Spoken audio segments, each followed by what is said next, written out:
Bom dia.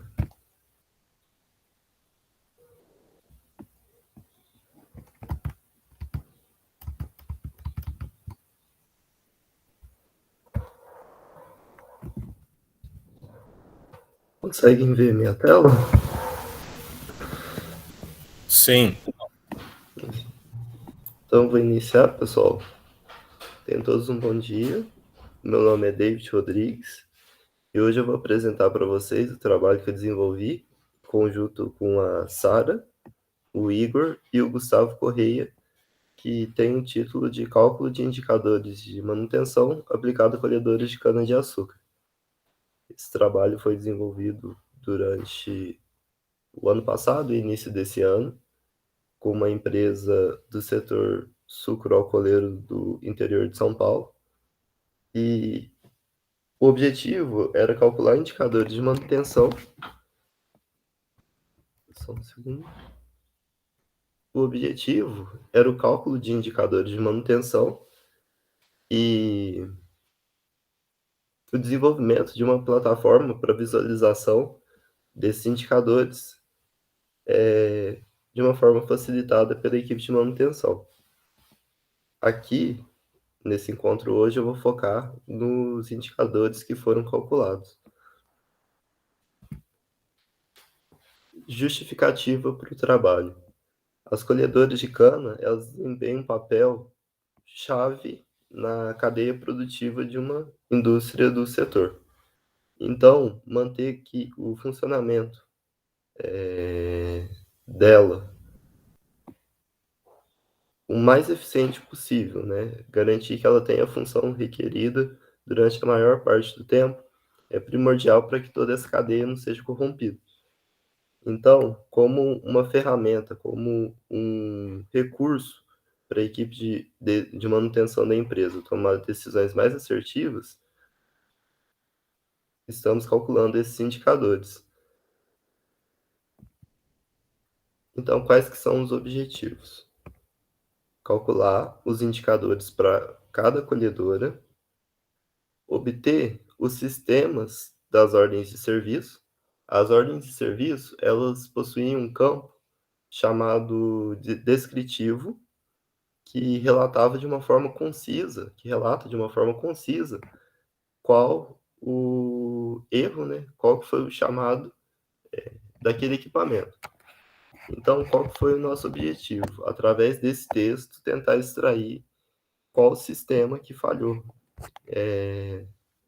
qual sistema que foi responsável pela abertura daquela ordem. Se é o sistema hidráulico, elétrico, elevador, enfim. Depois, calculamos alguns indicadores para cada um desses sistemas.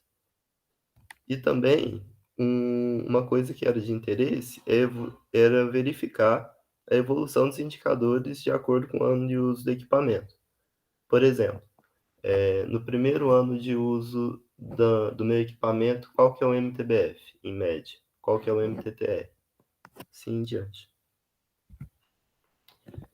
Para isso, algumas premissas foram adotadas. A primeira delas é que as colhedoras, elas deveriam ter o comportamento regular no período de 2018 a 2022. O que seria esse funcionamento regular, né, na verdade? Na empresa, algumas colhedoras ficavam como reserva, algumas não operavam necessariamente todo o período de safra.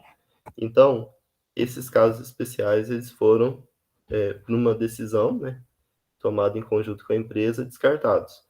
E só os colhedores que operaram de forma contínua durante todas as safras foram considerados. O segundo pressuposto é o tempo de operação dessas colhedoras. Foi adotado que as colhedoras funcionavam 24 horas por dia, 7 dias por semana, o que condiz com a prática. E o foco é nas manutenções corretivas. Dentre o banco de dados de manutenção, haviam outros registros, como manutenção por oportunidade, manutenção linear. Então, todo esse tempo que as máquinas estavam paradas por conta desse tipo de manutenção, eles não foram considerados como tempo de reparo. Então aqui eu já estou mostrando alguns resultados que conseguimos chegar. Primeiro, o MTTR, né, acumulado durante esse período de 2018 a 22 para cada colhedora, com o objetivo de proteger a nomenclatura usada internamente pela empresa. Eu adotei essa nomenclatura fictícia, mas o que podemos observar é que as colhedoras mais antigas, elas tendem a ter um MTTR maior e as mais novas tendem a ter um MTTR menor. Essa nomenclatura indica, né, quais são as numerações menores indicam as colhedoras mais antigas e as mais altas indicam as colhedoras mais novas. Então, não dá para ter uma noção de ano, mas ela tem essa intenção de descrever nesse sentido as colhedoras. Em relação ao MTBF, podemos observar comportamento inverso. As colhedoras mais antigas tendem a ter um MTBF menor e as colhedoras mais novas tendem a ter um MTBF maior. Os valores, o intervalo de valor, a colhedora com um MTBF menor que identificamos, ela possui um MTBF de 14,6 e a colhedora com MTBF maior, ela tinha um valor de 33,3, se não me engano. Em relação à curva de confiabilidade, como que funciona essa curva? Ela é criada com base no MTBF. Então, a confiabilidade seria o número de Euler elevado a menos um período de tempo dividido pelo MTBF. Quando a gente começa a contar esse tempo? A partir da finalização da última manutenção. Então, por exemplo, uma colhedora acabou de sair de um reparo corretivo. A confiabilidade dela naquele momento é de 100%, teoricamente. Com o passar do tempo, essa confiabilidade vai decaindo. Então, o que vocês podem observar é que a colhedora C13, que aqui tinha o maior MTBF, a curva dela é mais suave. Ela decai mais devagar. E no eixo Y aqui, né, que seria o eixo Y, eu tenho a confiabilidade em porcentagem. No eixo, seria o X, né, do tempo, eu tenho o período de tempo que é necessário para ela atingir tal confiabilidade. Então, para o caso dessa linha em azul, depois de 20 horas, aproximadamente 20 horas do fim da última manutenção, né, do encerramento do último reparo corretivo, a confiabilidade dela já está por volta de 20%. Classificação dos sistemas. Como isso foi feito? Não tínhamos muito recurso para poder lidar com essa questão. Então, o que conseguimos fazer foi o seguinte: existia um guia para os mecânicos sobre os sistemas da colhedora e os componentes de cada sistema. Então, o nosso objetivo foi pegar esse guia que tinha o sistema, componente e também uma descrição das atividades que o mecânico deveria fazer para checar aqueles componentes, estava tudo ok. Pegamos essas duas colunas, selecionamos os componentes de uma forma estratégica, de modo que restassem só palavras que poderiam ser direcionadas para um sistema em específico. Por exemplo, numa colhedora, se buscássemos a palavra motor, diversos sistemas poderiam possuir referências à palavra motor. Mas, por exemplo, na cabine, retrovisor, você sabe que é aquele. Não existe um retrovisor em uma outra parte da máquina. Então, essa foi a melhor abordagem que vimos ali na época. Então, como um exemplo, eu coloquei aí o descritivo, trocar retrovisor. Então, eu pego esse descritivo, obviamente essas palavras eram tratadas, normalizamos o texto, consideramos um erro, algum desvio de português. Depois desse tratamento, buscávamos palavras que estariam na coluna do componente. E achando essa palavra no componente, classificamos como um sistema, essa ordem de serviço. Então, tá o fluxo aí dessa informação, de como que essa classificação foi feita.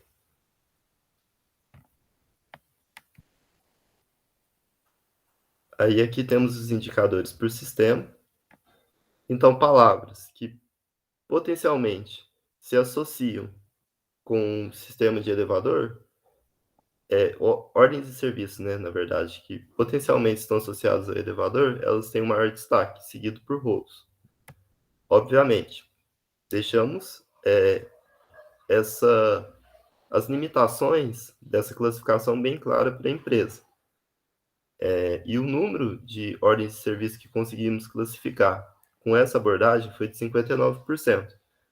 Só que, em conversa com a empresa, conseguimos chegar à conclusão que esses sistemas, essa ordem, pelo menos, ela é coerente. E eles conseguem observar isso na prática que também. Então, é uma parte que pode ser aprimorada do projeto, talvez até mesmo com a mudança no registro do descritivo dessas ordens de serviço, mas ela retornou um resultado que foi corroborado pelas pessoas que estão lá atuando em campo com as colhedoras. Aqui também tem o tempo médio de reparo para cada sistema.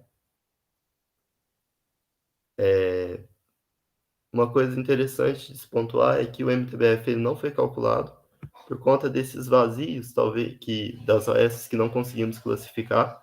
Então, preferimos por não calcular esse indicador, pois ele poderia trazer um valor muito enviesado. E aqui eu queria destacar o motor de combustão interno. Ele tem um tempo médio para reparo aí bem alto, e isso é condizente também com a prática. Isso, em conversa, chegamos à conclusão que o motor, de fato, é o sistema que, quando dá algum problema, necessita de alguma verificação, é o que demanda um maior tempo para ser reparado. Aqui temos a evolução dos indicadores. Para fazer esse cálculo da evolução dos indicadores, agrupamos todas as máquinas que possuíam no seu primeiro ano de operação, né, e observamos como o MTBF se comportou, através da média. Depois, juntamos o primeiro e o segundo ano de operação das máquinas que possuíam 2 anos exatamente de operação, realizamos o cálculo novamente. E observamos uma queda sistemática no MTBF. Pelo número limitado de máquinas, existe esse desvio, essa variação um pouco maior. Mas, principalmente no caso do MTBF, observamos claramente essa tendência de queda. Que, novamente, conversa com a empresa também, que é a parte especializada, né, que conhece o sistema de perto, isso é coerente. Em relação ao MTBF, o MTTR, observamos uma alta, seguido de uma queda, mas por conta dessa margem de erro, né, que tivemos, a gente não consegue concluir se de fato é uma queda ou se ele tende a estabilizar. Como fim, as conclusões desse trabalho. O MTTR, né, desse conjunto de colhedores que avaliamos, ele está entre 1,25 e 2,6 horas decimais. O MTBF, entre 14,6 e 33 horas, tendendo a cair com os anos de uso de operação. O MTTR, né, como eu tinha citado, ele tende a subir e estabilizar. O número de ordens de serviço associado a elevador e rolos é o que possuem O maior elevador em rolos, né, na verdade, possui maior número de ordens de serviço associados. O maior MTTR está associado ao sistema motor de combustão interna e rolos. Como eu tinha citado, a metodologia de classificação de palavras ela pode ser aprimorada. Ela conseguiu classificar 50% das ordens de serviço. Isso já dá para fornecer um insight, mas também pelas limitações que tínhamos, caso os dados, a qualidade dos dados, por exemplo, uma coluna que tenha lá o preenchimento do sistema ou algum campo, um trecho da ordem de serviço que deixe mais claro para a gente onde esse reparo foi realizado, ele pode melhorar essa análise. Ele pode fazer com que essa análise fique melhor. Só que essa mudança, internamente, ela é complicada por diversos aspectos inerentes lá do processo utilizado. E, como eu citei, os resultados devem ser corroborados pela equipe de manutenção, em especial a classificação dos sistemas. Todo o cálculo que fizemos, sempre tivemos esse cuidado de estar em contato com a empresa, tivemos momentos de expor isso também, e, como eu citei, eles foram considerados razoáveis, eles foram considerados condizentes com a prática. Então, de uma forma bem resumida, eu queria ser bem conciso, esse foi o trabalho que desenvolvemos. Eu, Sara, Igor e o Gustavo.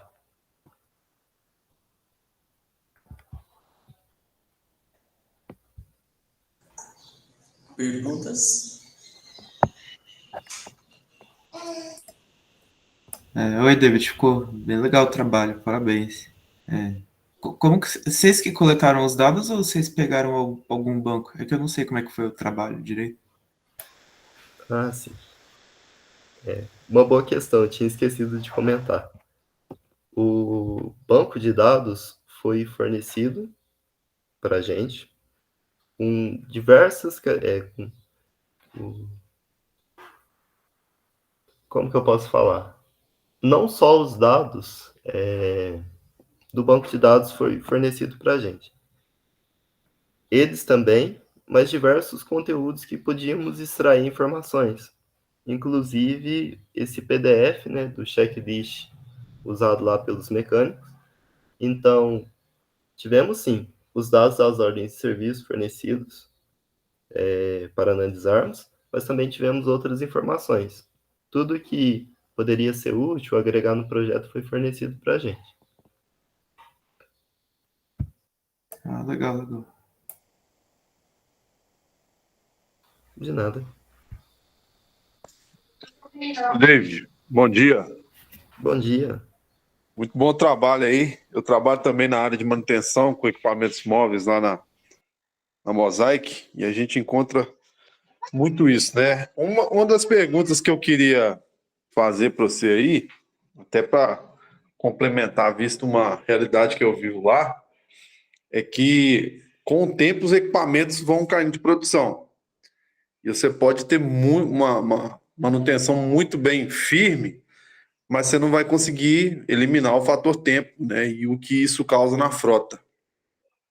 De ter alguma linha de estudo, já correlacionando depreciação do equipamento, porque vai chegar um ponto que não vale mais você sustentar um equipamento desse em operação.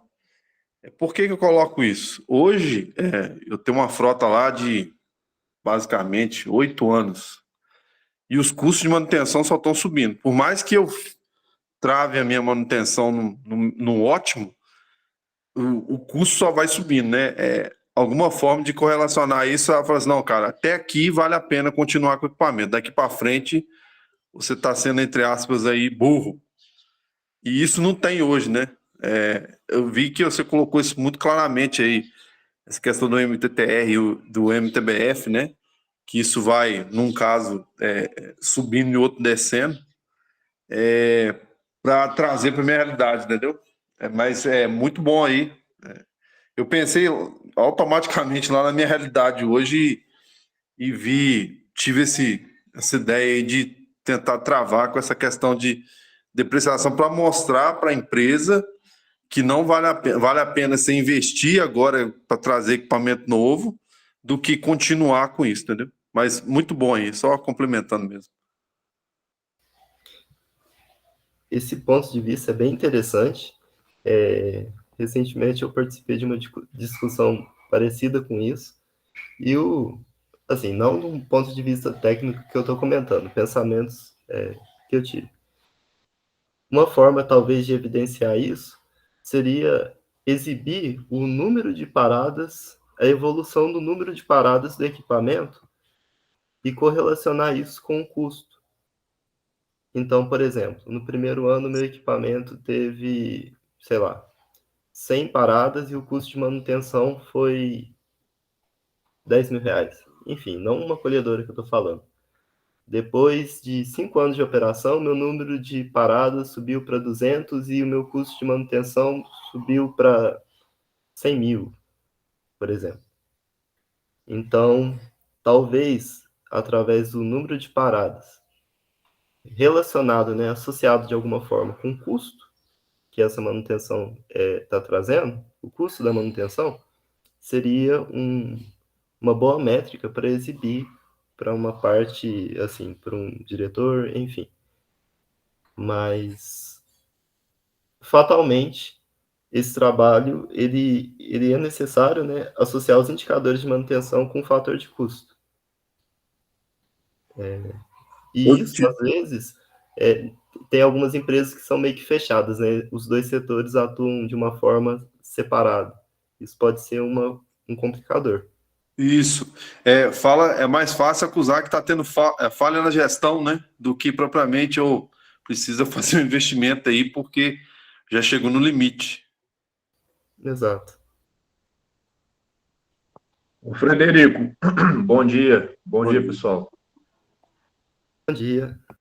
Hoje tem algumas técnicas aí, né? Inclusive, contribuindo um pouco no assunto aí, tem uma técnica bastante utilizada que se chama metodologia CAUI, né? Para definição da vida útil econômica do equipamento, né?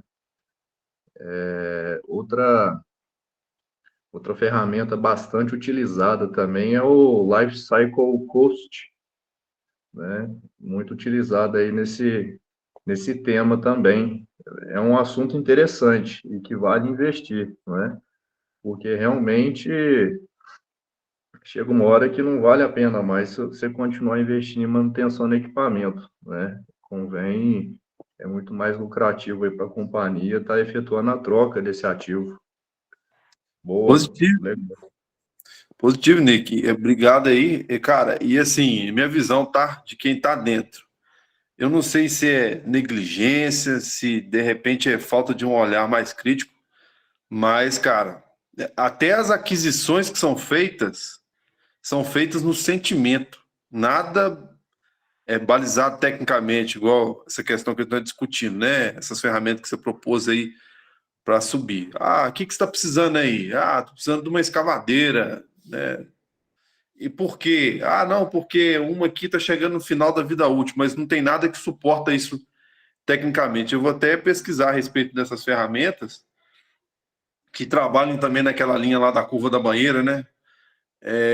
Para evidenciar isso. Mas é um negócio que, apesar de óbvio, está latente com muita força e é muito dinheiro que está nessa conversa, né?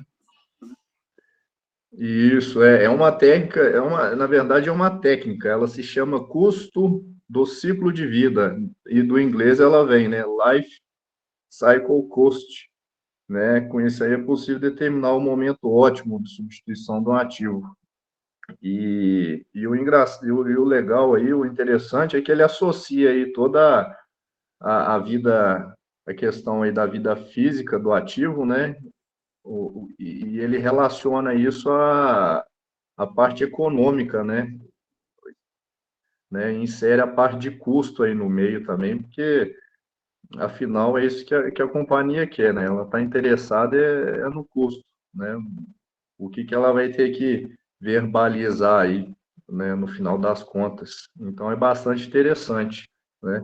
E você anota aí, né? Custo anual uniforme equivalente, CAUE, é uma técnica, tá?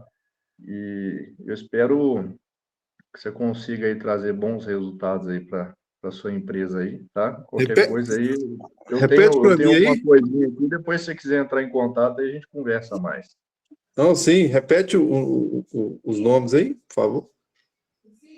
Ah, essa aqui é uma técnica, a técnica de análise baseada no custo do ciclo de vida.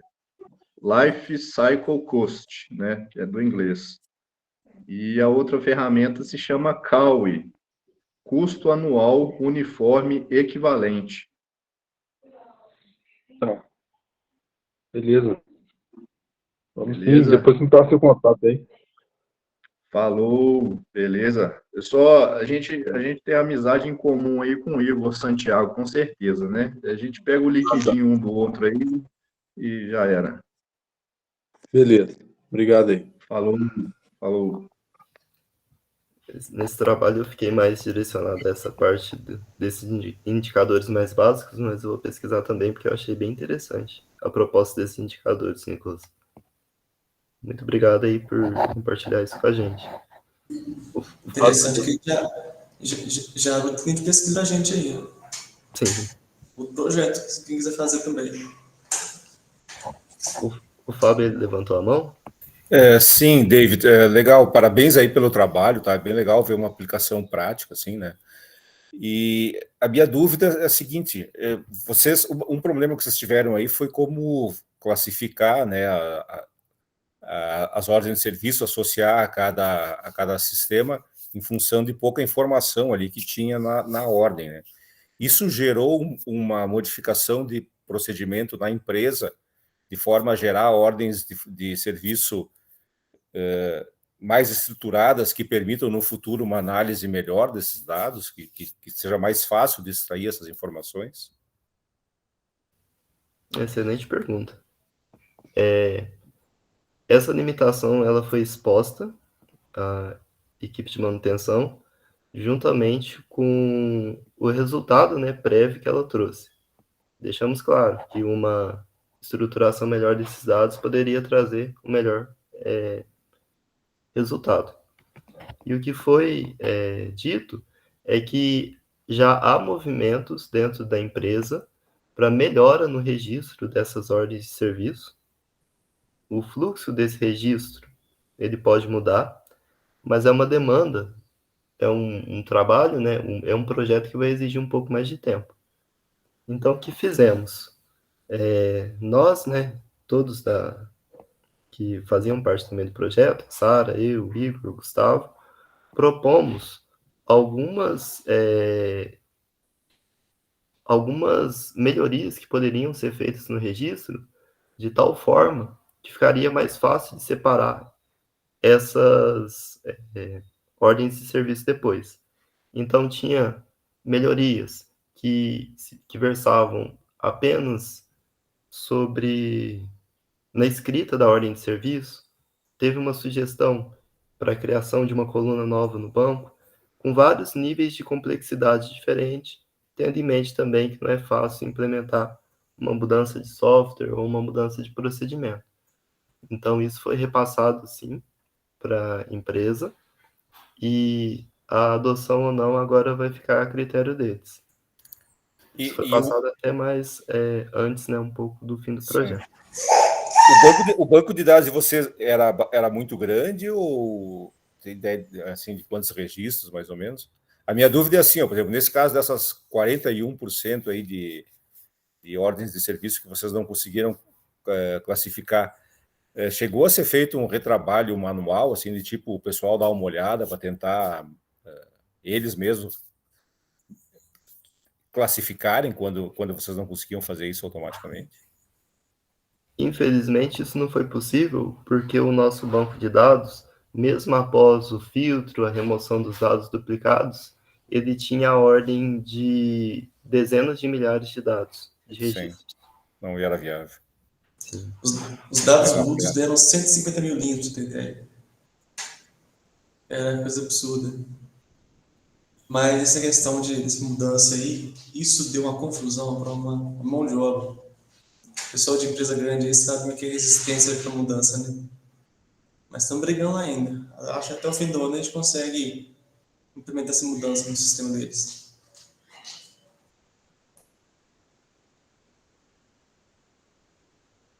Legal, obrigado. De nada.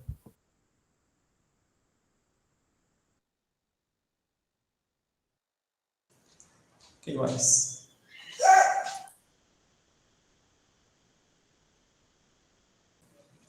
Esse trabalho está indo para o CONEM agora, já foi aprovado, foi apresentado quarta-feira, né, David?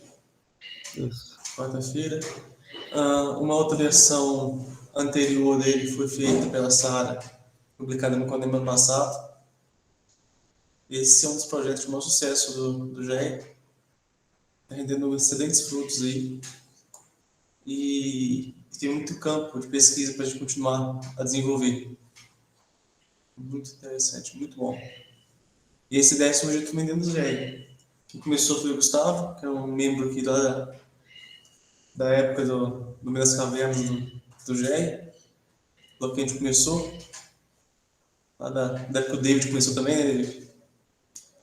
Então ele surgiu com a ideia, o problema real que ele tinha lá. E trouxe pra gente e perguntou se tinha alguém que queria começar, queria desenvolver. A Sara começou a desenvolver, depois a gente trouxe o David também. E agora está encerrando esse ciclo. De grande sucesso aí, que foi muito bom. Mais alguém comenta alguma coisa?